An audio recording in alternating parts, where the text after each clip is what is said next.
భీష్మాచార్యుల వారు, ద్రోణాచార్యుల వారు వాళ్ళిద్దరూ కూడా మహాభారత సంగ్రామమునందు కౌరవులకి సర్వసైన్యాధిపత్యం నిరపిన తరువాత పతనమైపోయారు. అంటే ఇద్దరు శరీరములను విడిచిపెట్టేశారు. యుద్ధమునందు వీరస్వర్గం అలంకరించారు.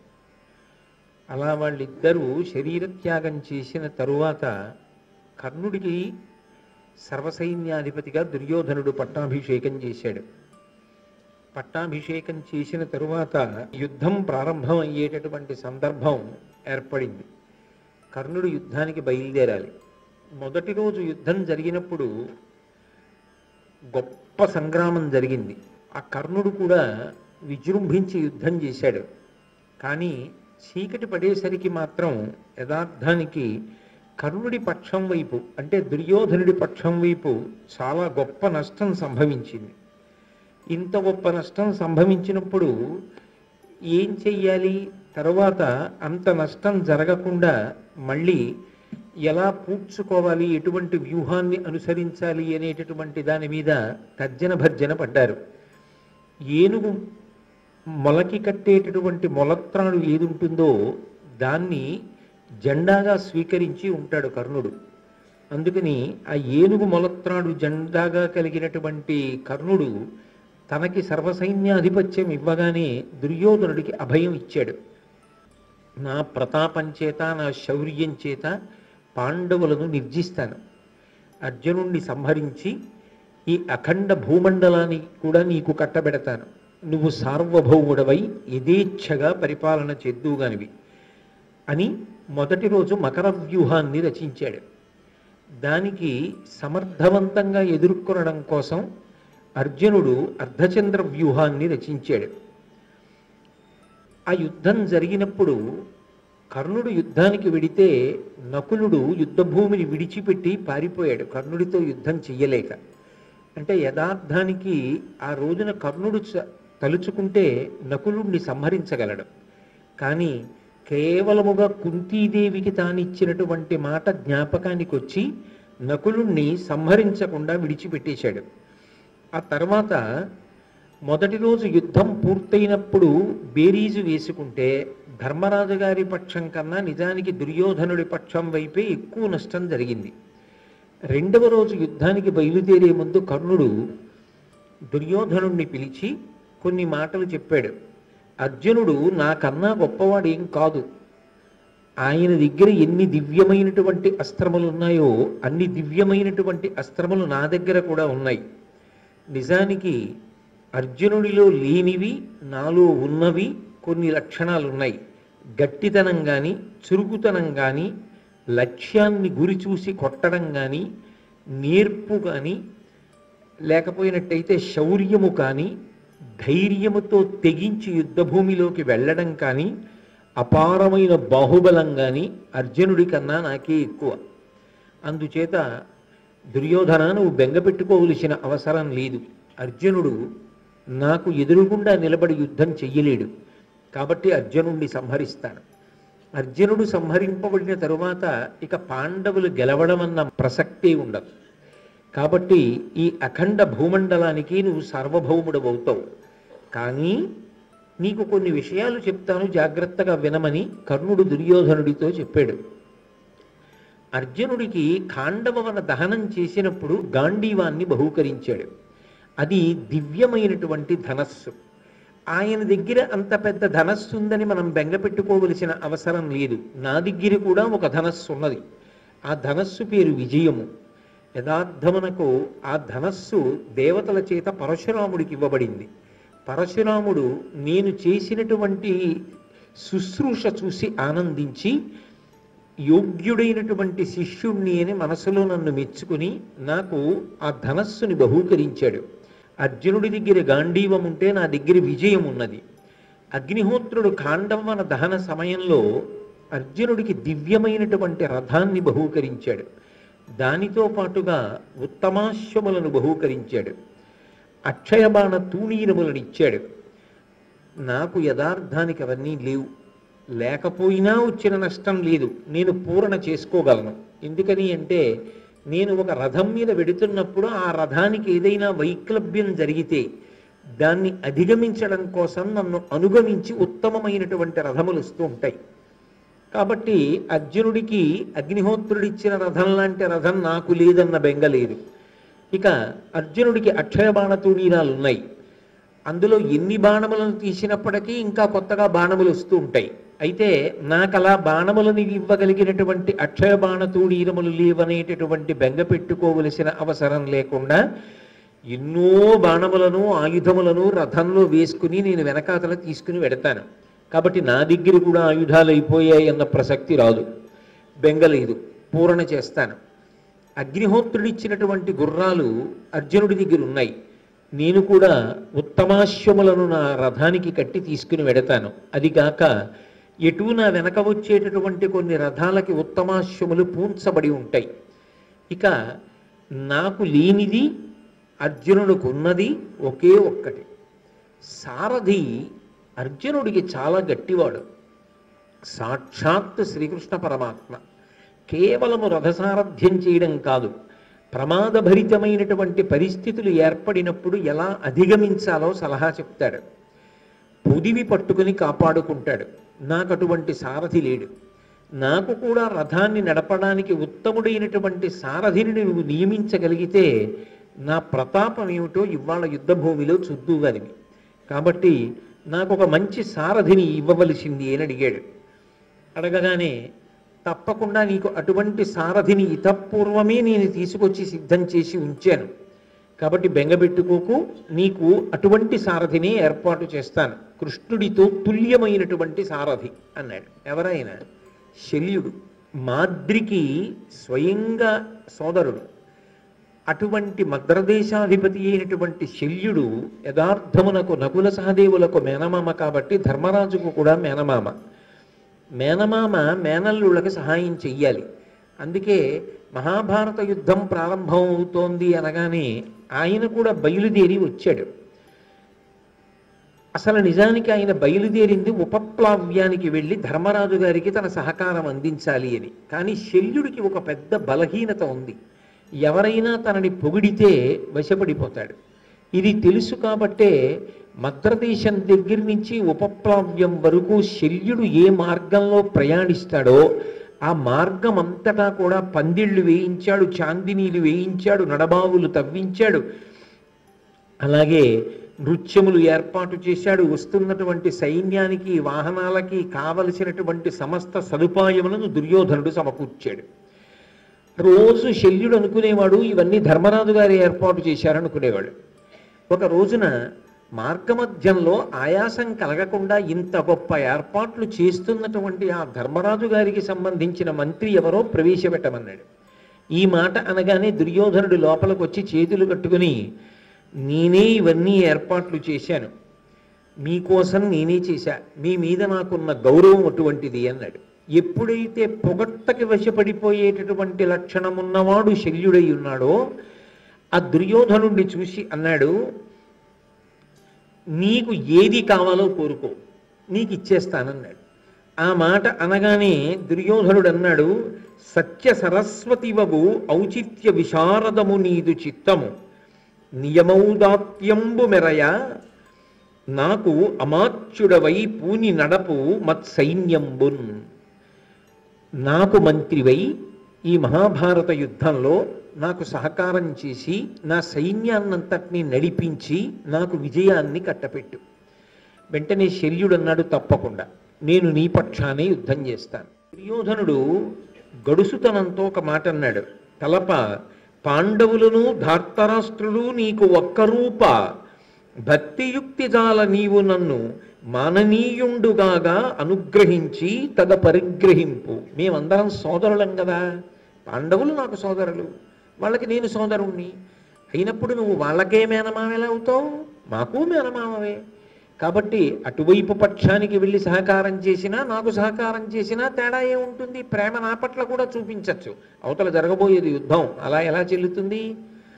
కాబట్టి పాండవుల పట్ల చూపించవలసినటువంటి ప్రేమతో సమానముగా నాయందు కూడా ప్రేమ చూపించి నా పక్షానికి వచ్చి నా వైపు మంత్రిత్వము వహించి నా సైన్యమును నడపమని అడిగాడు. తప్పకుండా అలాగే చేస్తానని మాటిచ్చాడు. కానీ మనసులో ప్రేమ ధర్మరాజు గారి మీద ఉంది.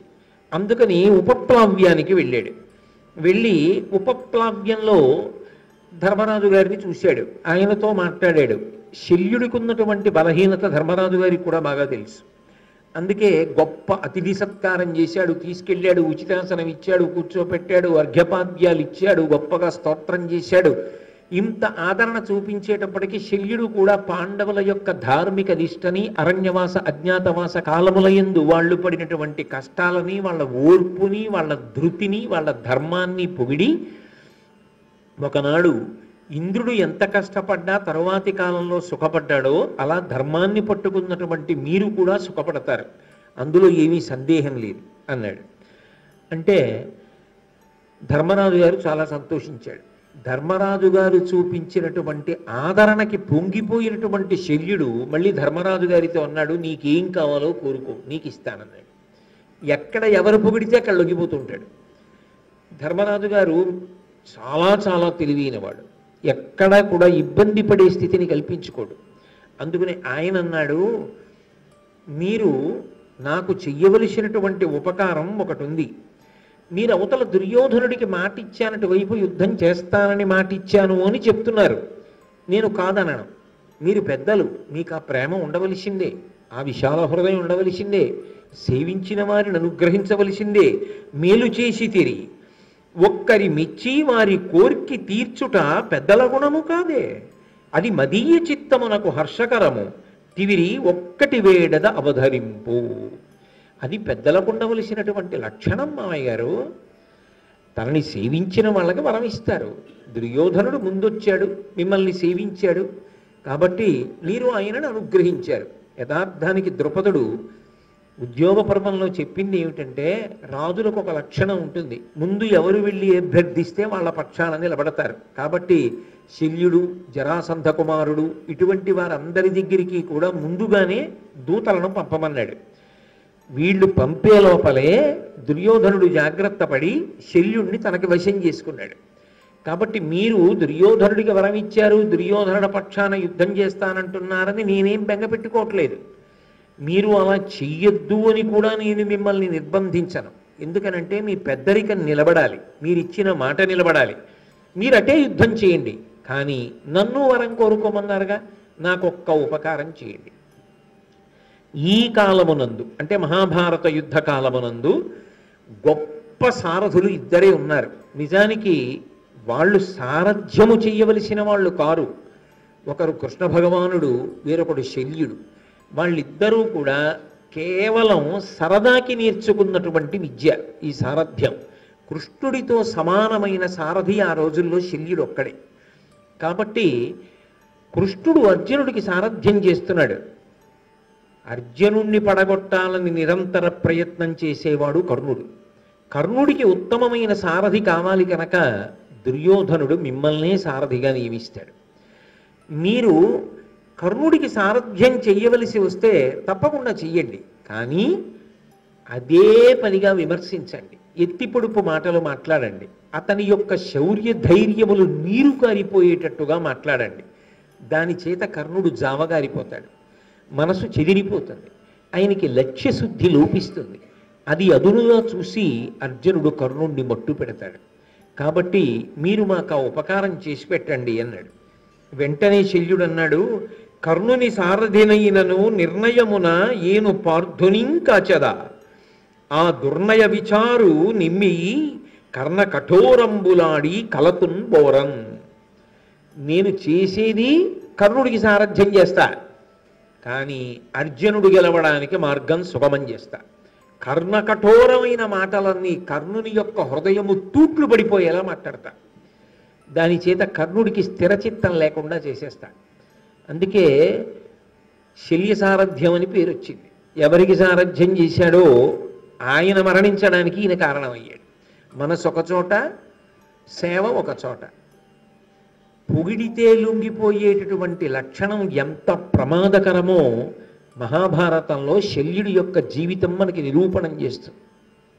కాబట్టి ఓ ధర్మరాజా, నువ్వు అడిగిన ఉపకారం చేస్తాను. దర్పమును తేజమును మాయ దళరబలికి చిక్కువరచిన ఏయంగ చేతులాడకునికి రాధాతనూజు నర్జనుడు తీవ్ర బహుళ బాణ పరంపర పాలుపరుచు. నేను ఏ మాటలు అనకూడదో, ఏ మాటలు మాట్లాడకూడదో అవే మాట్లాడతాను. ఆ మాటలు మాట్లాడుతుంటే నేను అలా సారథ్యం చేస్తుంటే అవన్నీ వింటున్నటువంటి కర్ణుడి యొక్క గర్వము, పరాక్రమము అన్నీ పక్కకి తొలగిపోయి మనసంతా కలత చెందుతుంది. అలా మనసు కలత చెంది ఉన్ననాడు అతను యుద్ధం మీద దృష్టిని నిలబెట్టలేడు. అలా యుద్ధం మీద దృష్టిని నిలబెట్టడంలో బలహీనత పొందినటువంటి కర్ణుడి మీద బాణ పరంపర కురిపించి అర్జునుడు యుద్ధంలో విజయాన్ని సాధిస్తాడు. అందుకని నేను అటు దుర్యోధన పక్షంలో యుద్ధం చేసినట్టు చేస్తా, కానీ విజయం మాత్రం మీకే కట్టబెడతా. కాబట్టి మీరు ఏమీ బెంగపెట్టుకోక్కర్లేదు అని ఇంకేమైనా కోరుకోమన్నాడు ధర్మరాజు గారు. ఇంకేమీ కోరుకోవలసిన అవసరం లేదు. కానీ ఏది, మీరు ఇందాక ఒక మాట అన్నారే, కష్టాలు పడ్డా కూడా ఇంద్రుడు గొప్పవాడయ్యాడని, ఏదా నహుషోపాఖ్యానం మాకు చెప్పండి అన్నాడు. ఆ శల్యుడు ఎప్పుడైతే నహుషోపాఖ్యానం చెప్పమని ధర్మరాజు గారు అడిగాడో పొంగిపోయి నన్నింత ఆదరిస్తున్నాడు, ధర్మరాజు మొదలైన వాళ్ళందరూ కింద కూర్చుని వింటున్నారని చెప్పి ఆ ధర్మరాజు గారికి నహుషోపాఖ్యానాన్నంతటినీ కూడా వివరించి చిట్ట చివర అదిగో ఆ నహుషుడు ఎలా పతనం అయిపోయాడో ఆ దుర్యోధనుడు అలాగే పతనం అయిపోతాడు, నువ్వు బెగ పెట్టుకోకని ఊరడించి అక్కడి నుంచి బయలుదేరి హస్తినాపురానికి వెళ్ళాడు. హస్తినాపురానికి వెళ్ళిన తర్వాత మొదటి రోజు యుద్ధం అయిపోగానే ఇది తెలియని కర్ణుడు దుర్యోధనుడి దగ్గరికి వెళ్ళి నాకు కృష్ణుడితో తుల్యమైన సారథి కావాలని అడిగాడు. ఆయన ప్రారంధం అలా వచ్చింది పాపం. వెంటనే దుర్యోధనుడు అటువంటి సారథిని నేను సిద్ధం చేసి ఉంచాను, బెంగ పెట్టుకోకని. ఎప్పుడు పొగుడుతూ మాట్లాడాలి తప్ప సారథ్యం చేయమంటే గబుక్కుని చీకాకు పడతాడు, కోపం వస్తుంది శల్యుడికి. అందుకని పరమ మర్యాదతో శల్యుణ్ణి పిలిచి ఒక మాట అన్నాడు. సత్యదీక్ష, శత్రువులకు కష్టాలు కలిగించడం గొప్పతనం నీకు సహజంగా ఉండేటటువంటి లక్షణాలు శల్యుడా. నేనంటే నీకు చాలా ఇష్టం, చాలా ప్రేమ. అందుకని నా కోసం కదా నువ్వు యుద్ధం చెయ్యడానికి ఇటుపక్షంలోకి వచ్చి చేరిపోయావు. నాకు నువ్వు ఉపకారం చెయ్యాలి అంటే కర్ణుడికి సారథ్యం చేసి ఎలాగైనా సరే ఈ యుద్ధంలో నేను విజయం పొందడానికి అవకాశాన్ని కల్పించు అని ప్రార్థన చేశాడు. చేస్తూ శల్యుడితో అన్నాడు, గురుడును భీష్ముడున్ జనిన కొంచెపు మూకలతోడ నేను సంగర విజయంబు గోరి భుజగర్వమునన్ సడిసన్న పాండు భూవర సుతవర్గమున్ దొడరువాడన కామది నిశ్చయించుటెవ్వరిగొని ఇంత నీ వెరుగవా నేను కర్ణుని కాదే నమ్మితిన్. శల్యుడా, నీకు తెలియదా, భీష్ముడు చనిపోయాడు, ద్రోణుడు చనిపోయాడు, ఎంతో సైన్యం పోయింది. అయినా ఇంకా నేను యుద్ధం చేయడానికి సిద్ధపడుతున్నానంటే కేవలముగా ఇద్దరి మీద నమ్మకం పెట్టుకున్నాను. నిజానికి పెట్టుకున్నది కర్ణుడి మీదే. అలా అనకపోతే శల్యుడు మాట వినడం. అందుకని నిన్ను చూసుకుని కర్ణుణ్ణి చూసుకుని కదా యుద్ధానికి ఎడుతున్నాను. ఇటువంటప్పుడు నువ్వు నాకు చేయవలసినటువంటి ఉపకారం చెయ్యకపోతే ఎలాగా? కాబట్టి ఎలాగైనా నువ్వు నా మాట ఆదరించి కర్ణుడికి సారథ్యం చెయ్యి అన్నాడు. అలా అనగాని అనిన విని కెంపు సంపున గనుగవ యుగ్రముగా బొమలు గదియగా పాలమ్మున చెమటబొడమ నీ సుతు కనుగొని ఇట్లని అతడు కటములదరగన్. ఎప్పుడైతే దుర్యోధనుడు ఈ మాట అన్నాడో కనుబొమలు పైకెత్తాడు, చిక్కిళ్ళు అదిరిపోయి కళ్ళెర్రపడ్డాయి, నుదుటికి చెమట పట్టేసింది. నేను రాజుని, విలాస విద్యగా నేర్చుకున్నాను సారథ్యం, వెళ్ళి వెళ్ళి చిట్ట చివరికి నేను కర్ణుడికి సారథ్యం చేయనా? నాకేం అవసరం? నువ్వు రాజ్యం ఇస్తే రాజైన వాడు కర్ణుడు, నేనెందుకు కర్ణుడికి సారథ్యం చెయ్యాలి? నేను చెయ్యను. అసలు నాకున్నటువంటి బాహుశక్తి ఎటువంటిదో నీకు తెలీదా? ఇటువంటి పని నాకు అప్పజెప్పడం కన్నా ఒక పని చెయ్యి, నీకు ఉన్నటువంటి శత్రుబలం మొత్తాన్ని చంపి రమ్మను, చంపేస్తా. లేదా ఒక ప్రబలమైన శత్రువుని ఎంచుకో పాండవ పక్షంలో, మామయ్య ఆ శత్రువుని పడగొట్టని చెప్పు, వాడిని పడగొట్టి వచ్చి నీ కోరిక తీర్చి వెళ్ళిపోతా. ఎంత గొప్పగా మాట్లాడారో చూడండి. కాబట్టి నువ్వు ఎవరినైనా అడుగు, ఈ రెండిట్లో నీ ఇష్టం. మొత్తం పాండవ పక్షాన్ని చంపేయమంటావా, లేకపోతే నీకు ప్రబల వీరుడు ఎవరైనా విరోధి ఉంటే చెప్పు, వాడిని ఒక్కడిని చంపమంటావా? చేసేసి వచ్చేసి నీకు ఆ శుభవార్త చెప్పి మా ఊరు వెళ్ళిపోతాను తప్ప ఈ సారథ్యాలు అవి నన్ను చేయమని అడక్కు, కర్ణుడికి నేను సారథ్యం చేయను అని. నరవర చూడవే తెలియనాదగు బాహుల్ మద్బలంబు నీ వరయక పల్కితే ఒకనికక్కట సారథినై రథిత్వ నిస్ఫురణము దక్కనూపుదునే సూతతనూజుడు షోడశాంశముందరయుడు నాకు వాసవసుతున్ మురమర్దను జిరికింకొనన్. అసలు నా బాహువుల వంక చూసావా దుర్యోధన? అసలు నా బాహుబలం ఏమిటో గమనించావా? నా శౌర్య పరాక్రమములు ఏమిటో చూసావా? కర్ణుడు నా పరాక్రమంతో పోలిస్తే నా పరాక్రమంలో 16వ వంతుకి సరిపోడు. అటువంటి వాడికి నేను సారథ. నేను ఎందుకు చేస్తాను సారథ్యం? నేను చేయను. నువ్వు చెప్పినా నేను ఒప్పుకోను, నేను వెళ్ళిపోతున్నానని వెళ్ళిపోతున్నాడు. దుర్యోధనుడికి తెలుసు ఏం చేస్తే వెనక్కి వస్తాడో. గబగబా వెళ్ళి నిన్ను సారథ్యం చేయమంటున్నానని తక్కువ పని అప్పచెప్పారనుకుంటున్నావా మామ? కాదు, ఈ భూమండలం మీద కృష్ణుడి కన్నా గొప్ప సారథి ఎవరైనా లోకంలో ఉంటే నువ్వు ఒక్కడివి. ఆయనతో సమానమైన సారథి ఇక భూమి మీద లేడు. అందున మన పక్షంలో అసలు లేడు. కృష్ణుడు ఎంత గొప్పగా అర్జునుణ్ణి కాపాడగలడో, ఎంత గొప్పగా సారథ్యం చేయగలడో అంత గొప్పగా సారథ్యము చేయగలిగిన వాడివి నువ్వు ఒక్కడివే. అందుకు నిన్ను అడిగా కర్ణుడికి సారథ్యం చేయమని అన్నాడు. పొగిడాడు కదా మళ్ళీ గబగబా వెనక్కి వచ్చాడు. వెళ్ళిపోతున్నవాడు వచ్చి నన్ను కృష్ణు కంటే అధికుండని ఇమ్మను జంద్రకోటి ఆకర్ణింపంకొని ఆడిదివి విమల యశోఘనుడగు కర్ణునకు రథము గడపెదనదిపా. అంతలో మారిపోయింది మాట. విమల యశోధనుట్ట కర్ణుడు. అప్పటిదాకా ఏమన్నాడు? నా పరాక్రమంలో 16వ వంతుకు సరిపోదన్నాడు.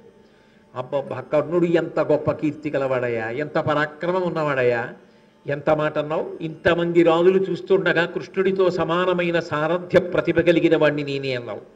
కాబట్టి నీ మాట అంగీకరిస్తా, కర్ణుడికి సారథ్యం చేస్తా అని మళ్ళీ ధర్మరాజు గారు గుర్తొచ్చాడు. మరి ధర్మరాజుకు మాట ఇచ్చాడు, ఇక్కడ సారథ్యం చేస్తాను కానీ కర్ణుడికి మనసు నిలబడకుండా చేస్తానన్నాడు. అందుకని ముందే దుర్యోధనుడి దగ్గర సావకాశం కల్పించుకున్నాడు. జనవల్లభ ఒక సమయము విను, ఈతనితోడ నేను విచ్చలవిడి తోచిన మాటలెల్లా ఆడుదు, నన్ను ఎగ్గులు వట్టకుండినన్ పొందొనరు. నేను తప్పకుండా సారథ్యం చేస్తా కర్ణుడికి, కానీ ఒక్కటి గుర్తుపెట్టుకో, నేను ఈ సారథ్యం చేసేటప్పుడు నా ఇష్టం వచ్చిన మాటలన్నీ మాట్లాడుతూ ఉంటాను. నేను ఇలా మాటలు మాట్లాడుతున్నానని అందులో తప్పులట్టుకుని నువ్వు ఇలా మాట్లాడచ్చా అలా మాట్లాడచ్చా అని నన్ను అనకూడదు. నా ఇష్టం వచ్చినట్టు నేను మాట్లాడడానికి నాకు అవకాశం ఇస్తే తప్పకుండా సారథ్యం చేస్తాను. ఇంత ప్రేమతో ఒప్పుకున్నవాడు ఇంకోలా మాట్లాడతాడని ఎందుకు అనుకుంటాడండి దుర్యోధనుడు? అంటే ఎవడు చేసిన మోసం వాడికి చెడు తెచ్చింది. మోసంతో శల్యుడిని తెచ్చుకున్నాడు, అది కొంప ముంచేసి. కాబట్టి పరమ సంతోషంతో దుర్యోధనుడు తక్కువ తినాడా?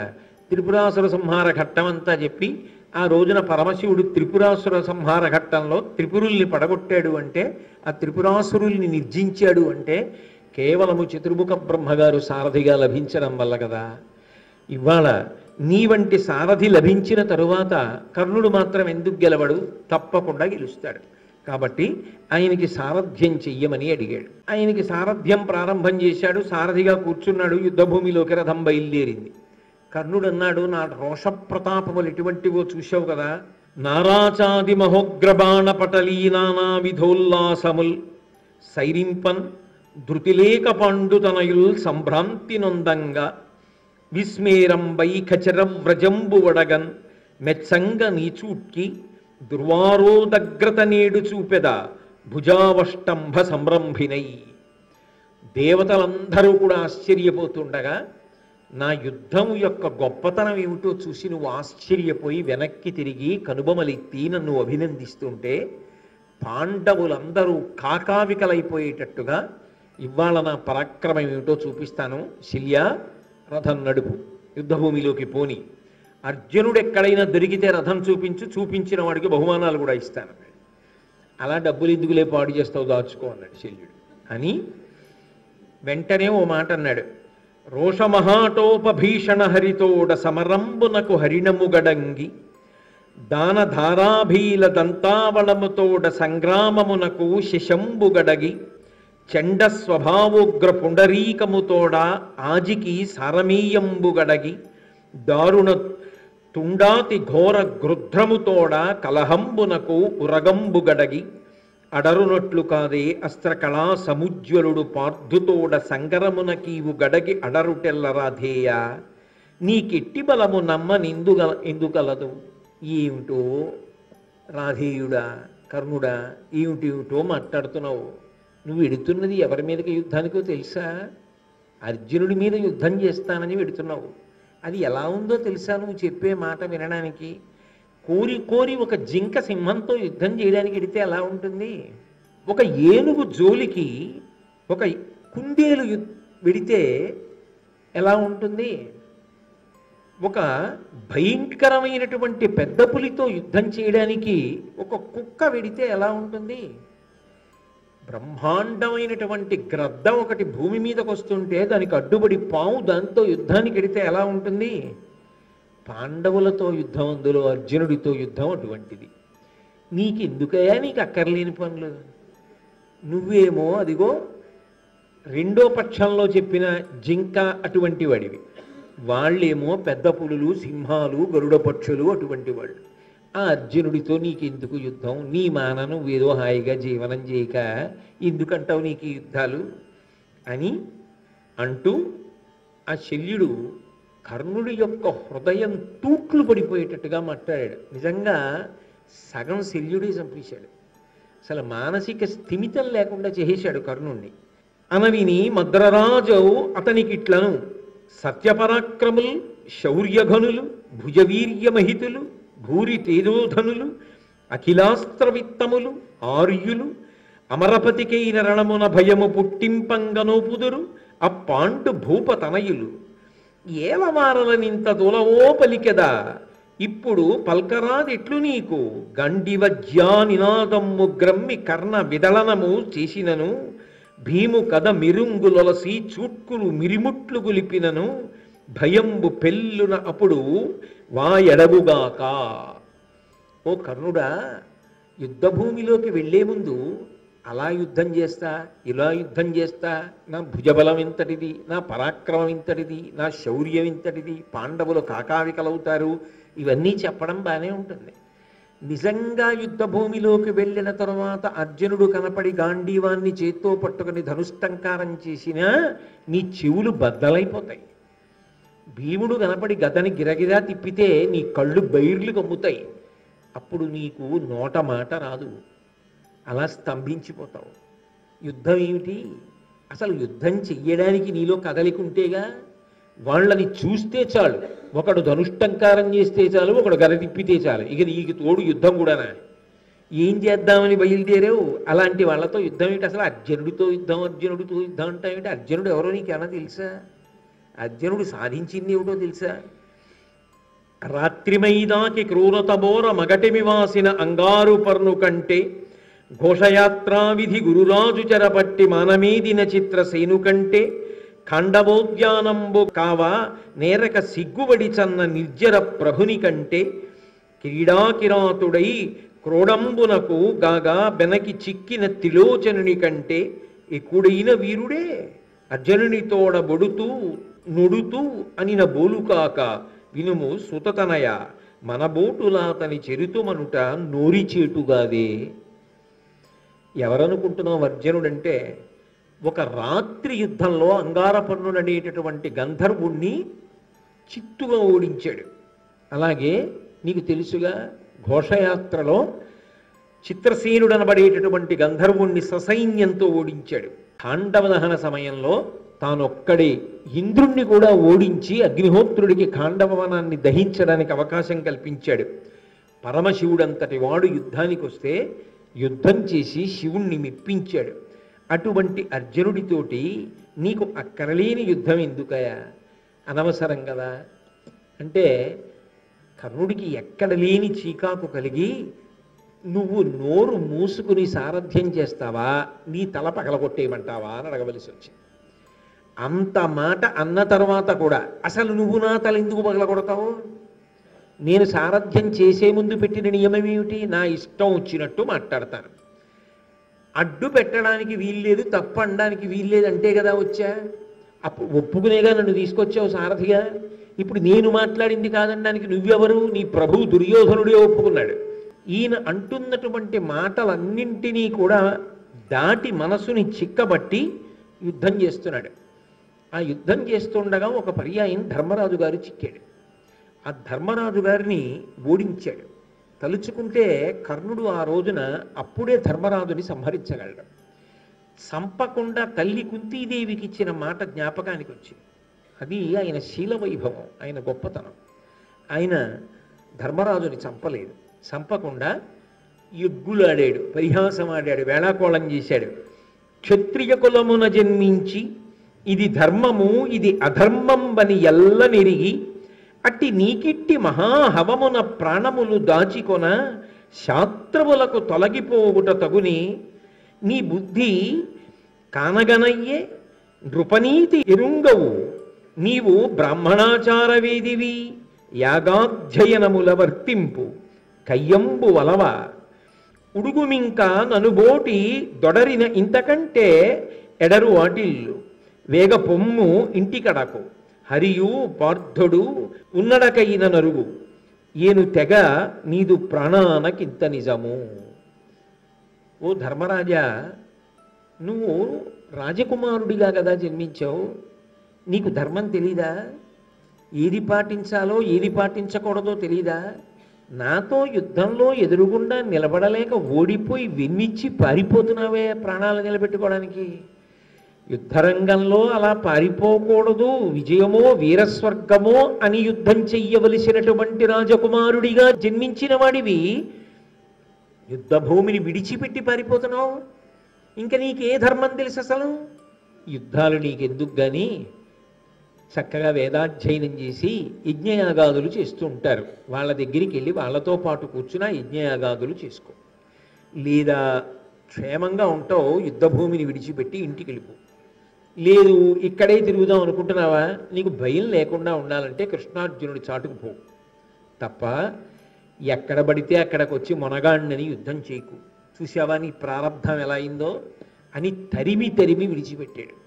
కాబట్టి ఒకానొక సమయంలో కర్ణుడి చేతిలో ధర్మరాజు చిక్కి ప్రాణాలతో బయటపడి ఘోరముగా పరాభవింపబడి యుద్ధభూమి నుంచి తప్పుకున్నాడు. తర్వాత భీముడు ధర్మరాజు గారి జోలికి కర్ణుడు వెళ్ళాడనేటటువంటి కోపంతో ఆ కర్ణుడి మీదకొచ్చి ఒక భయంకరమైనటువంటి బల్లెన్ని విసిరాడు. ఆ బల్లెం కర్ణుడి యొక్క శరీరంలోంచి దిగబడి అవతల వైపుకి వెళ్ళిపోయింది. వెంటనే ప్రాణాలు పోయాయా అన్నట్టుగా కర్ణుడు రథంలో ఒరిగిపోయాడు. ఒరిగిపోగానే భీముడు తన రథం దిగి పరిగెత్తుకుంటూ వచ్చి కర్ణుడి యొక్క నాలుక కోసైపోయాడు. ఎందుకని అంటే ఈ నాలుకతోటి ఈ నోటితోటి ఒకానొకప్పుడు కురుసభలో మాట్లాడకూడని మాటలు మాట్లాడాడు. కాబట్టి వీడి నాలుక ఉండడానికి వీల్లేదు, వీడి నాలుక కోసేస్తానని నాలుక పైకి లాగి కొయ్యబోయాడు. వెంటనే శల్యుడు జోక్యం చేసుకుని ఒక మాట చెప్పాడు, నువ్వు నాలుక కోసేస్తే చచ్చిపోతాడు, చచ్చిపోలేదు బతికున్నాడు, ఇంకా స్పృహ తప్పాడు. ఇప్పుడు నువ్వు నాలుక కోస్తే చచ్చిపోతాడు, చనిపోయాడు అనుకో, నీ తమ్ముడు ప్రతిజ్ఞ చేశాడు అర్జునుడు కర్ణుడిని చంపుతానని. అప్పుడు అర్జునుడి ప్రతిజ్ఞ ఏమవ్వాలి? నీ తమ్ముడి ప్రతిజ్ఞ గుర్తు తెచ్చుకుని ఈ కర్ణుడిని వదిలి అన్నాడు. మామా భలే జ్ఞాపకం చేశావు, ఇలా జ్ఞాపకం చేయకపోతే ఆవేశంలో కోసేద్దును సుమా కర్ణుడి నాలుక, చచ్చిపోతే మా తమ్ముడి ప్రతిజ్ఞ పోనని చెప్పి భీముడు విడిచిపెట్టి వెళ్ళిపోయాడు. వెళ్ళిపోయిన తరువాత మళ్ళీ స్పృహ వచ్చింది. స్పృహ వచ్చిన తరువాత మళ్ళీ లేచాడు.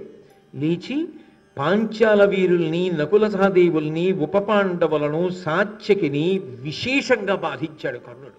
అంటే ఆయన యొక్క అస్త్రవిద్య కానీ ఆయన శౌర్య పరాక్రమములు కానీ తక్కువ అని చెప్పడం మాత్రం సాధ్యం కాదు.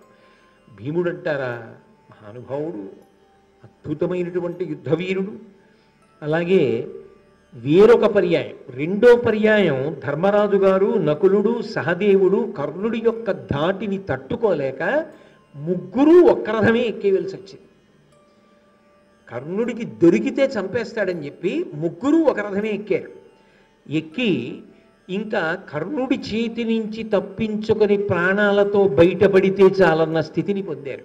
కుంతీదేవికి ఇచ్చినటువంటి మాట జ్ఞాపకానికి వచ్చి రెండో మాట దొరికిన ధర్మరాజుని, నకులుణ్ణి, సహదేవుణ్ణి మాత్రం చంపలేదు. కానీ చంపేసినంత పని చేశాడు. ఆ యుద్ధం చూసిన వాళ్ళకి ఏమనిపించిందంటే ఒక్క క్షణంలో ముగ్గురిని కర్ణుడు మట్టు పెట్టేస్తాడు, ముగ్గురు చచ్చిపోతారనిపించింది.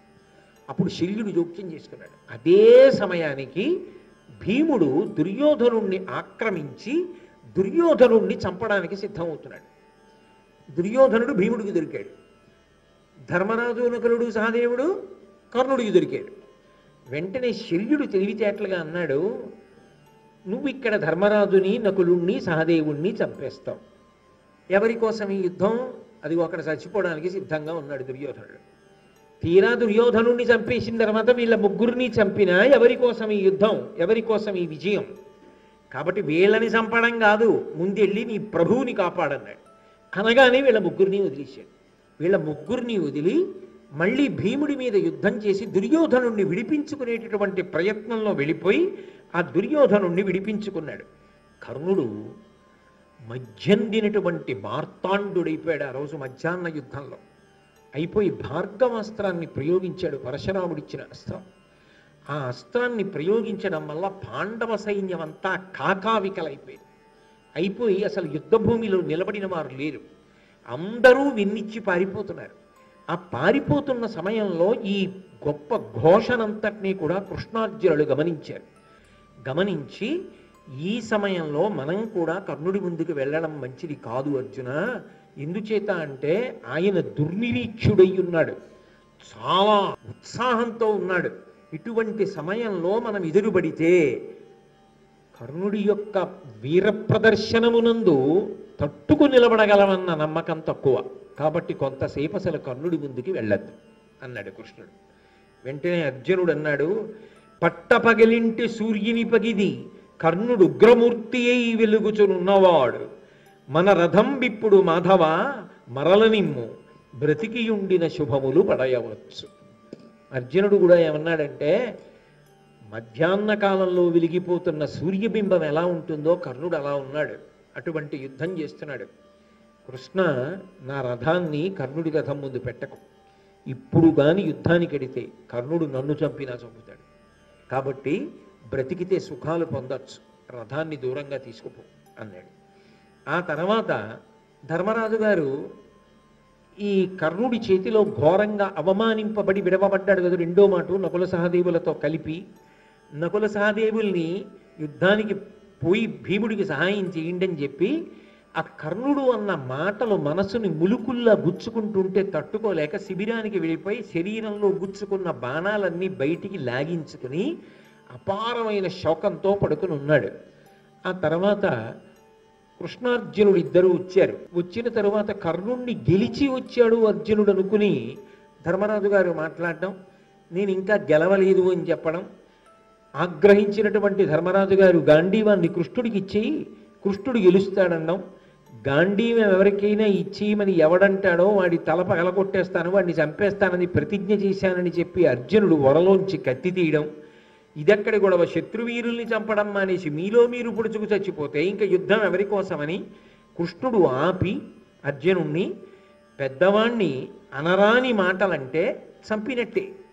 కాబట్టి ధర్మరాజు గారిని కొంతసేపు నింద చేయమంటే ధర్మరాజు గారిని అర్జునుడు నింద చేసి చంపిన దానితో సమానం అయిపోయింది. కాబట్టి ఇప్పుడు కత్తి తీసి తాను పొడి చేసుకోబోయాడు.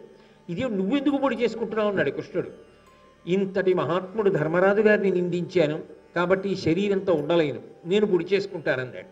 పొడి చేసుకుంటానంటే మళ్ళీ కృష్ణుడు జోక్యం చేసుకుని ఎవడిని వాడు పొగుడుకుంటే వాడు మరణించినట్టే, కాబట్టి నిన్ను నీవు పొగిడేసుకో కాసేపు అన్నాడు. అప్పుడు అర్జునుడు మళ్ళీ తనని తాను పొగుడుకున్నాడు. ఇద్దరూ ఉపద్రవంలోంచి గట్టున పడ్డారనుకునేసరికి ఇప్పటి వరకు అర్జునుడు నన్ను ఏదో నింద చెయ్యాలి కాసేపని నింద చేసినా అందులో సత్యం ఉంది, నా వల్ల వాళ్ళు బాధపడుతున్నారు, నేనే మాయాద్యూతంలో అనవసరంగా పాల్గొని వీళ్ళందరికీ కష్టాలు తెచ్చాను, నేను అడవికి వెళ్ళిపోయి తపస్సు చేసుకుంటాను, భీముడికి పట్టాభిషేకం చేయండి అని ధర్మరాజు గారు వెళ్ళిపోతున్నాడు. మళ్ళీ కృష్ణుడు వెళ్ళి ధర్మరాజు గారిని పట్టుకుని తీసుకొచ్చి కూర్చోబెట్టాడు. కర్ణుడు కొట్టిన దెబ్బ ధర్మరాజు గారిని శారీరకంగా మానసికంగా బాధపెట్టి అన్ని మలుపులు తిప్పింది కథని. కృష్ణుడు ఉన్నాడు కాబట్టి నిలబడింది పాండవ శిబిరం, లేకపోతే అసలు ఏమైపోను కర్ణుడి దెబ్బకి ఆ రోజుని. సరే, అప్పుడు ధర్మరాజు గారికి అర్జునుడు కృష్ణుడు నమస్కారం చేశారు. ఇవాళ కర్ణుణ్ణి చంపి మాత్రమే తిరిగి వస్తాం అని యుద్ధానికి బయలుదేరారు. బయలుదేరేటప్పుడు ఇందాక తిరిగి వస్తున్నప్పుడు అర్జునుడు చూసిన పరిస్థితి ఏమిటి? కర్ణుణ్ణి మధ్యందిన మార్తాండుళ్ళ ఉన్నాడు. అదే పటాటోపంతో, అదే ఆటోపంతో, అదే శౌర్యంతో, అదే పరాక్రమంతో, అదే విజృంభణంతో ఉన్నాడు. ముందు మానసికంగా అర్జునుడిలో ఒక కక్ష, ఒక పగ బాగా ప్రజ్వరిల్లితే తప్ప కర్ణుణ్ణి చంపి తీరాలనేటటువంటి ఉత్సాహం రాదు. అది కృష్ణ సారథ్యం అంటే. కాబట్టి అర్జునుడితో అన్నాడు, నీ అస్త్రశక్తి ఎంతటిదో అర్జున మరిచిపోయావా? నువ్వు వేసినటువంటి బాణ పరంపరలకి తట్టుకోలేక కదా భీష్మాచార్యుడు పడిపోయాడు. నీకే విలువిద్య నేర్పినటువంటి ద్రోణుడే పడిపోయాడే నిన్ను తట్టుకోలేక. మరిచిపోయావా? మాయాద్యూతంలో మిమ్మల్ని అందరినీ ఒకసారి ఓడించి రాజ్యాన్నంతటినీ కబళించి మీ ఒంటి మీదున్న పైబట్టలు కూడా తీయించి కింద పెట్టించారు. రెండో మాట మళ్ళీ మాయాద్యూతం ఆడి 12 సంవత్సరములు అరణ్యవాసం, 1 సంవత్సరం అజ్ఞాతవాసం చేయించారు. 13 సంవత్సరాలు మీరు పడ్డ కష్టాలకన్నింటికీ కారణమైన ప్రధానుడు కర్ణుడితో యుద్ధానికి ఎడుతున్నావు అర్జున. నీ పౌరుషాన్నంతటినీ కూడా పుంజుకో, నీ ప్రతాపాన్నంతటినీ ప్రదర్శించు. కర్ణుడి తల తెగిపోలిసిందే ఇవాళ. కాబట్టి అన్ని పాపములు చేసిన వాడు ఇవాళ నీ కంటపడుతున్నాడు అంటే అర్జునుడిలో ఎంత పౌరుషం పెరుగుతుంది అంటూ ఇంకొక మాట అన్నాడు. అన్నిటికన్నా ఒక్క విషయాన్ని గుర్తుపెట్టుకో. ఏ మత్స్యయంత్రాన్ని కొట్టి నువ్వు ద్రౌపదీదేవిని భార్యగా స్వీకరించడానికి సిద్ధపడ్డావో, తదనంతరం వేదవ్యాసుని యొక్క వాక్కు చేత, కుంతి వాక్కు చేత ద్రౌపదీదేవి మీ 5గురికి భార్య అయిందో, ఎవరు రాజసూయాగం చేసిన తర్వాత అవబృధ స్నానం చేసినటువంటి తలకట్టుతో ఆ దుర్యోధనుడి యొక్క సభలోకి ప్రవేశించిందో, ఏ ద్రౌపదీదేవి యొక్క కొప్పు పట్టి ఈడ్చి వస్త్రాపహరణం చేశారో, ఏ ద్రౌపదీదేవి వంక కర్ణుడి తిరిగి జూదంలో ఓడిపోని 6వ భర్తని వెతుక్కో అని నవ్వాడో, అటువంటి దుర్మార్గుడైన కర్ణుడి మీద యుద్ధానికి ఎడుతున్నావు. తల మిగలచ్చా కర్ణుడిది అంటే ఇక అర్జునుడు ఎంత పగతో వెళ్ళాలో అంత పగతో వెళ్ళడానికి, అంత ఉత్సాహం పుంజుకోవడానికి కావలసినది నూరి పోషించాడు కృష్ణ పరమాత్మ. చిట్ట చివర నీకు 2 మాటలు చెప్తా అర్జున. నేనే రాయబారానికి వెళ్ళా మీకోసం.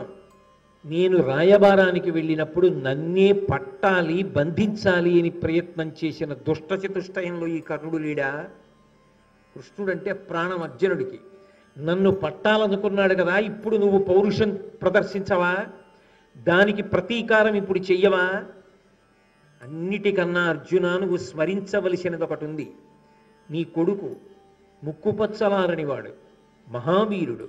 నువ్వు లేనప్పుడు పద్మవ్యూహాన్ని భేదించి లోపలికెడితే చుట్టుముట్టి అపాయాన్ని కల్పించి కుట్ర చేసి వెనక నుంచి బాణం వేసి అతని విల్లు విరిచి కత్తి పలక పట్టుకుని ఆకాశానికి ఎగిరి కిందకి దిగుతుంటే అతని పలకని భేదించి ఆ అభిమన్యుడు అర్జున నీ కొడుకు మరణించడానికి కారణం ఆ కర్ణుడే. అర్జున నువ్వు స్మరించవలసినది ఒకటి ఉంది. నీ కొడుకు ముక్కుపచ్చలారనివాడు, మహావీరుడు. నువ్వు లేనప్పుడు పద్మవ్యూహాన్ని భేదించి లోపలికెడితే చుట్టుముట్టి అపాయాన్ని కల్పించి కుట్ర చేసి వెనక నుంచి బాణం వేసి అతని విల్లు విరిచి కత్తి పలక పట్టుకుని ఆకాశానికి ఎగిరి కిందకి దిగుతుంటే అతని పలకని భేదించి ఆ అభిమన్యుడు అర్జున నీ కొడుకు మరణించడానికి కారణం ఆ కర్ణుడే. అటువంటి కర్ణుడితో చాలాసేపు యుద్ధం చేస్తావా? నీతో యుద్ధం చెయ్యలేక కర్ణుడి తల తెగి భూమి మీద పడిపోద్దా? అది నువ్వు చూడద్దా? నీ బంధువులు, నీ యొక్క హితాన్ని కోరుకునేవాళ్ళు, నీ శ్రేయోభిలాషులు ఎంతమంది ఎన్నిసార్లు మనసు కష్టపెట్టుకున్నారా కర్ణుడి యొక్క ప్రవర్తనకి? అటువంటి వాడు ఇవాళ నీకు ఎదురుపడబోతున్నాడు. అర్జునుణ్ణి చంపుతా అర్జునుణ్ణి చంపుతానని ఇన్ని మాటలు ప్రగల్భములు పలికినవాడు, ప్రతిజ్ఞ చేసినవాడు నీ కంటి ముందు పడుతున్నాడు. ఆ కర్ణుణ్ణి చంపుతానని నువ్వు ప్రతిజ్ఞ చేశావు. కాబట్టి ఇవాళ నీ ప్రతిజ్ఞ నువ్వు నెరవేర్చుకుని పరమ సంతోషంతో నిన్ను కన్న తల్లి కుంతి ముందుకెళ్ళి అమ్మా ప్రతిజ్ఞ నెరవేర్చుకున్నానని చెప్పాలి. ద్రౌపదీదేవి ముందుకెళ్ళి చెప్పాలి, మీ అన్నయ్య హృదయశల్యంతో బాధపడుతున్నాడు, కర్ణుడు ఇంతగా నన్ను పరాభవించాడని. మీ అన్న ఆనందపడేటట్టుగా కర్ణవధ జరగాలి. అర్జున ఈ మాటలన్నీ విన్నాడు. పరమానందం పొంది కృష్ణ రథాన్ని పోనీ కర్ణుడి వైపు కన్నాడు. అర్జునుడి రథం ఎప్పుడైతే కర్ణుడి వైపుకి దూసుకొస్తోందో కర్ణకుమారుడు అడ్డుపడ్డాడు. కర్ణుడు చూస్తుండగా ఆ కర్ణుడి యొక్క కుమారుణ్ణి ఉత్తమౌజుడు అనబడేటటువంటి పాండవ వీరుడు సంహరించాడు. ఇవన్నీ కర్ణుడి పాలిట దారుణమైనటువంటి విషయాలు యుద్ధంలో.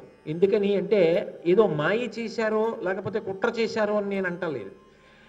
దారుణమైన విషయము అంటే మనసు చితికిపోవడానికి, అంత ఉత్సాహంతో ఉన్న మనసు నీరు కారిపోవడానికి కావలసిన సంఘటనలు జరుగుతున్నాయి. అంటే దైవము యొక్క ప్రచోదనం అలా ఉంది.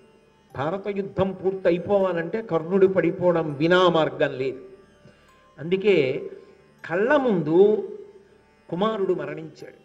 ఎంత తండ్రి అయినా ఆ కళ్ళ ముందు కొడుకు పడిపోయినప్పుడు కర్ణుడు తట్టుకోలేకపోయాడు, వివశుడయ్యాడు. 10 మంది కురుకుమారులు అర్జునుణ్ణి ఆపబోయారు. కానీ అర్జునుడు ఆ 10 మందిని సంహరించాడు. ఇంకొంచెం ముందుకెడుతున్న సందర్భంలో భయంకరమైనటువంటి సన్నివేశం జరిగింది. దుశ్శాసనుడు కనబడ్డాడు భీముడికి. ఈ దుర్మార్గుడు నా కన్నులకు ఎదురుగుండా ఇవాళ కనబడ్డాడు, వీణ్ణి చంపుతానని ఎక్కడ లేని పౌరుష ప్రతాపాలతో భీముడు వెళ్ళి గదాయుద్ధం చేసి ఆ దుశ్శాసనుడి యొక్క శరీరాన్ని 2 చేతులతో ఎత్తి పట్టి గిరగిరా తిప్పి నేలకేసి కొట్టి, పాదాలతో శరీరాన్ని తొక్కి, మోకాలితో కంఠం మీద అదిమి పట్టి నొక్కి తలని గిరగిరా తిప్పి, ఇంకా పగ తీరక ఆయన మీద కూర్చుని దుశ్శాసనుడి మీద నృసింహస్వామి హిరణ్యకశిపుని యొక్క గుండెలు ఎలా బద్దలగొట్టాడో అలా వక్షస్థలాన్ని చీల్చి ఆ నెత్తురు దోషిటితో పట్టుకుని త్రాగి, చిన్నప్పుడు తాగిన పాల కన్నా అంతఃపురంలో తాగిన పళ్ళరసాల కింద కక్ష తీరేటట్టు తాగిన ఈ నెత్తురు రుచి ఎక్కువ అని ఆ నెత్తురు తీసి ఒళ్ళంతా చల్లుకుని పదే పదే చుట్టూ తిరుగుతూ వచ్చి దుశ్శాసనుణ్ణి తొక్కుతుంటే అటు దుర్యోధనుడు ఇటు కర్ణుడు బాణం వెయ్యడం కూడా మరిచిపోయి భీముణ్ణి చూస్తూ నిలబడిపోయారు. అంత ఉగ్రమూర్తి అయి ఆ దుశ్శాసనుణ్ణి సంహరించాడు భీముడు. తన కళ్ళ ముందు కొడుకు పోయాడు, కళ్ళ ముందు 10 మంది పోయారు. వెంటనే భయంకరమైన రీతిలో దుశ్శాసనుడు పోయాడు. అసలు ఆ భీముడి యొక్క రూపాన్ని చూశారు. నెత్తురంతా ఒడ్డు మీద చల్లేసుకుని యుద్ధభూమిలో పరిగెడుతుంటే ఆ భీముణ్ణి చూసి పారిపోయింది కురుసైన్యం అంతా. ఎవరి జోలికి వస్తాడో, ఎవరడ్డొస్తే ఏం చేస్తాడో అని. అటువంటి భీకర సమయంలో మనసంతా కదిలిపోయింది. కర్ణుడు కూడా నిశ్చేష్టుడైపోయాడు, దుర్యోధనుడు నిశ్చేష్టుడైపోయాడు. అటువంటి సమయంలో ఇంకొక 10 మంది కురుకుమారులు భీముడి వైపుకి ఎడుతుంటే అర్జునుడు ఆ 10 మందిని చంపేశాడు. అప్పటికి దుర్యోధనుడి యొక్క 20 మంది సోదరులు పోయారు. కర్ణుడి యొక్క కొడుకు పోయాడు, దుర్యోధనుడి యొక్క తమ్ముడు భీముడి చేతిలో పోయాడు దుశ్శాసనుడు.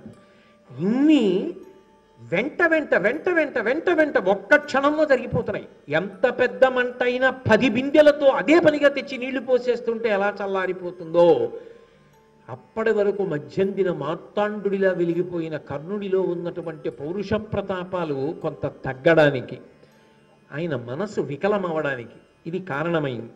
దీనికి తోడు కర్ణుని యొక్క కుమారుడు ఉన్నాడు, ఆయన పేరు వృషసేనుడు. అతడు ఒక్కడే ధైర్యం చేసి భీముడి వైపుకి వెళ్ళాడు. కానీ భీముడు ఆయనతో యుద్ధం చేశాడు. ఈలోగా అర్జునుడు శక్తివంతమైనటువంటి బాణాన్ని ప్రయోగించి కర్ణుడి కళ్ళ ముందే ఆ కొడుకు వృషసేనుడి యొక్క తల తరిగేశాడు. కళ్ళ ముందు ఇంకొక కొడుకు తల తెగి నేల మీద పడిపోయింది. ఇవన్నీ చూసిన తరువాత ఎంతటి వాడికైనా మనస్సు వికలమైపోతుంది. కర్ణుడు అర్జునుడితో యుద్ధానికి వెళ్లే ముందు జరిగినటువంటి సంఘటనల పరంపర. ఈలోగా ఆకాశంలోకి దేవేంద్రుడు, బ్రహ్మగారు, పరమశివుడు వీళ్ళందరూ వచ్చి నించున్నారు. నించుని నరనారాయణులు, ఆ కృష్ణార్జునులు ధర్మ సంస్థాపన కోసం అవతరించిన వారు. ఈ కర్ణుడు అధర్మపక్షాన్ని ఆశ్రయించినవాడు. ఆయన యందు సుగుణములు ఉండవచ్చుగాక, కానీ ఈ కర్ణుడి శరీరము నేల పడిపోవుగాక, ఇతడు అర్జునుడి చేతిలో ఓడిపోవుగాక, పాండవులు గెలిచెదరుగాక అని ఏకంగా ఇంద్రుడు, బ్రహ్మగారు, పరమశివుడు పైనుంచి ఆశీర్వచనం చేశారు. దానికి తోడు కృష్ణ పరమాత్మ సారథ్యం చేస్తున్నాడు. ఇద్దరి మధ్య భయంకరమైన యుద్ధం ప్రారంభమైంది. అటు కృష్ణార్జునులిద్దరూ శంఖాలు పూరించారు, ఇటు కర్ణశల్యులిద్దరూ శంఖాలు పూరించారు. ఒకరు వేసిన అస్త్రానికి తీసిపోకుండా రెండో వారు అస్త్రం వేస్తున్నారు. కర్ణార్జునుల యొక్క యుద్ధం జరుగుతుంటే ఇక చాలా సైన్యం మనమే ఉంది, క్షణాల మీద కొట్టుకోవచ్చు, చావచ్చు, ఈ యుద్ధం మళ్ళీ చూడడం కుదురుతుందా అని యుద్ధం మానేసి చూస్తూ నిలబడ్డాడు. అంత భయంకరమైనటువంటి యుద్ధం జరిగింది. ఇక అర్జునుణ్ణి నిర్జించాలనేటటువంటి బలమైన సంకల్పంతో తాను ఖాండవవన దహనం చేసినప్పుడు తన దగ్గరికి వచ్చి నాగాస్త్రంగా మారినటువంటి అశ్వసేనుడు అనబడేటటువంటి సర్పానికి సంబంధించినటువంటి బాణము కర్ణుడు వరలో పెట్టి ప్రత్యేకంగా చందనముతోటి పుష్పాలతోటి పూజ చేసి ఎప్పుడూ భద్రంగా ఉంచుతాడు. అటువంటి బాణాన్ని తీసి గురి చూసి సంధించి అర్జునుడి మీదకి విడిచిపెడుతున్నాడు. శల్యుడు కర్ణుడి వంక చూసి అన్నాడు, నువ్వు పెట్టిన గురి సరికాదు, కంఠానికి పెట్టపోయి క్రీగంటి దగ్గర పెట్టావు, మార్చు అన్నాడు. ఈ మాట అనేటప్పటికీ కర్ణుడికి ఎక్కడలేని కోపం వచ్చింది. నేను యోధాన యోధుడిని, నాకు గురి పెట్టడమే రాదా, నువ్వు అన్నావు కాబట్టి నేను గురి మార్చను, నేను అలాగే వేస్తాను బాణాన్ని అని బాణం వేశాడు. అది నిజానికి అర్జునుడి యొక్క కంఠాన్ని ఉత్తరించేయాలి, కానీ సారథ్యం చేస్తున్నవాడు ఎవరు?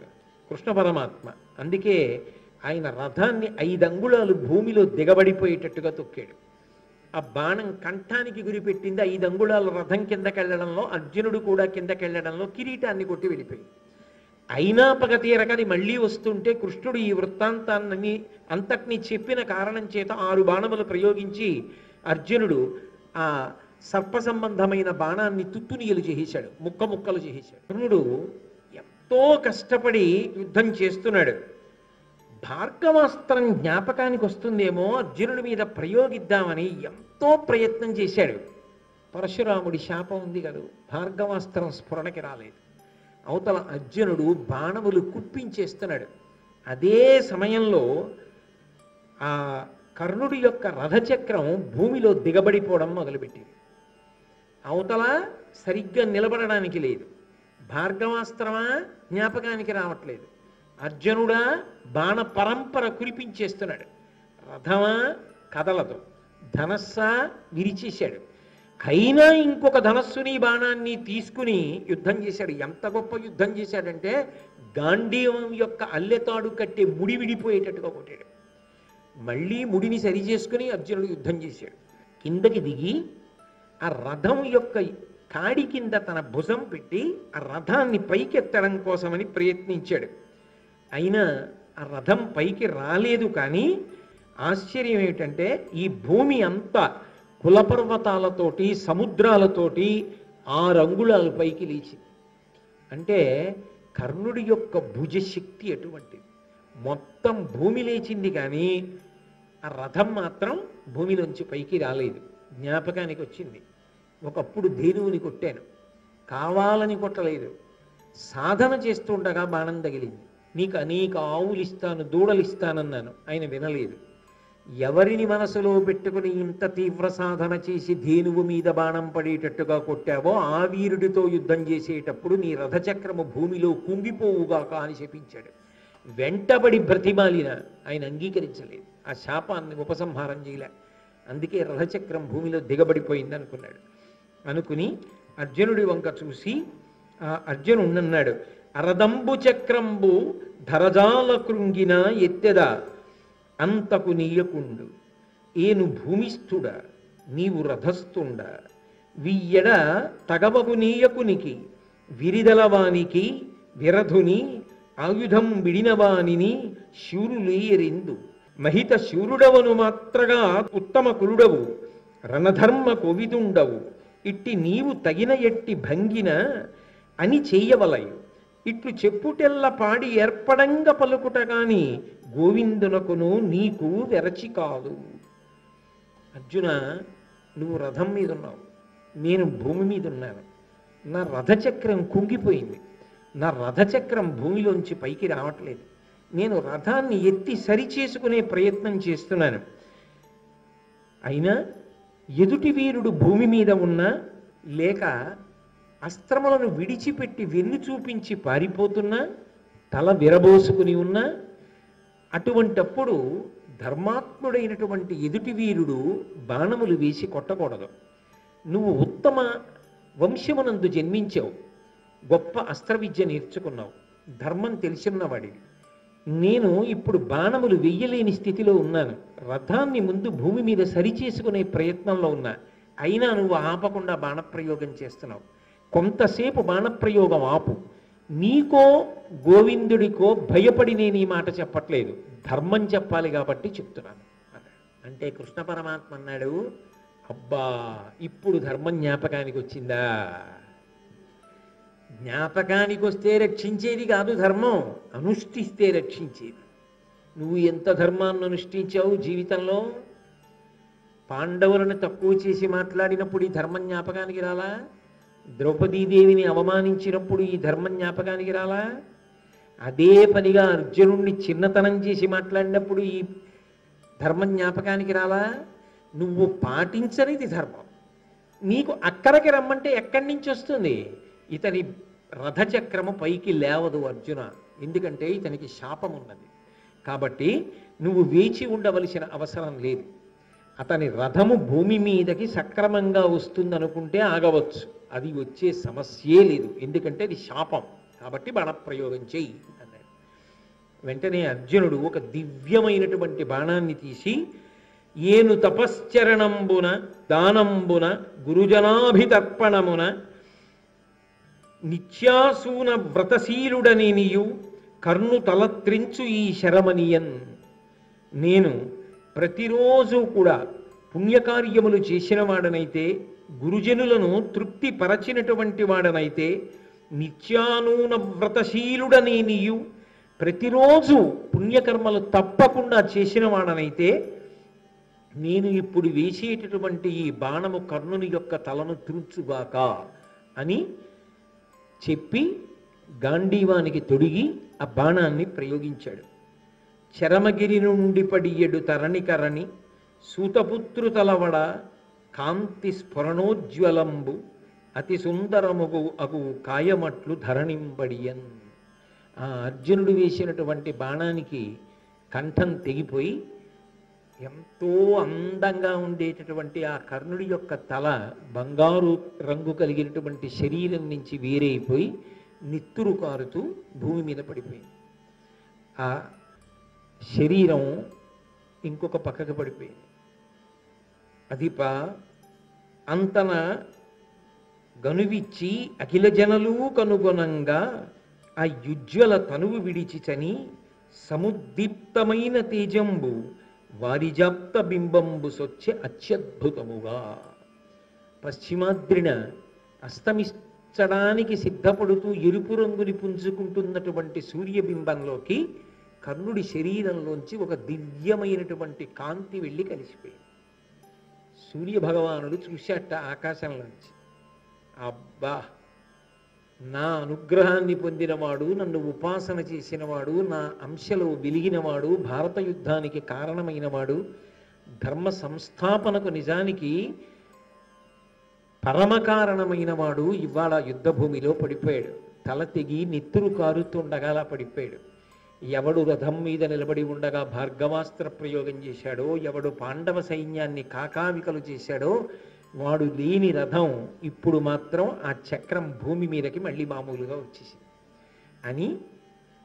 ఎంతైనా మరి కొడుకు కదా కర్ణుడు, కిరణములు చేతులు కదా సూర్యుడికి, తల తెగిపోయినటువంటి కర్ణుడి శరీరాన్ని ముట్టుకున్నాయి కదా, స్నానం చెయ్యాలని సముద్రంలోకి సూర్యుడు దిగిపోయాడా అన్నట్టుగా బింబం అస్తమించింది. ముఖం ఎర్రబడి